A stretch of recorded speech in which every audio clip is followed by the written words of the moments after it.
आज सकाळी पहाटे लवकर उठलो होतो, कारण आम्हाला जायचं होतं त्र्यंबकेश्वरवरनं इगतपुरीला. आणि इगतपुरीला निघालो. जात असताना मोठमोठे डोंगर दिसले. ज्या ठिकाणी हनुमंतरायाचा जन्म झाला तो डोंगर पण दिसला. आणि काही वेळातच आम्ही इगतपुरीच्या अलीकडे पोहोचलो आणि तिथे चहा घेतला.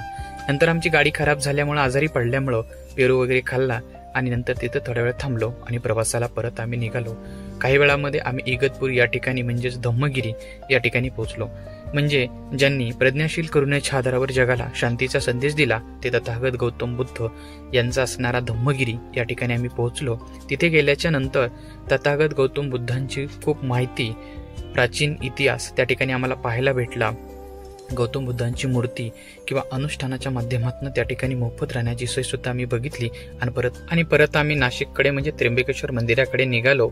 आणि गेल्याच्या नंतर मंदिराच्या बाजूला असलेल्या मठावरती अक्षरशः लोक मठाच्या बाहेर म्हणजे रस्त्यावरती झोपले होते. का बरं? तर पहाटे लवकर उठून दर्शनाला जाण्यासाठी. खरंच भक्ती करावी तर अशी.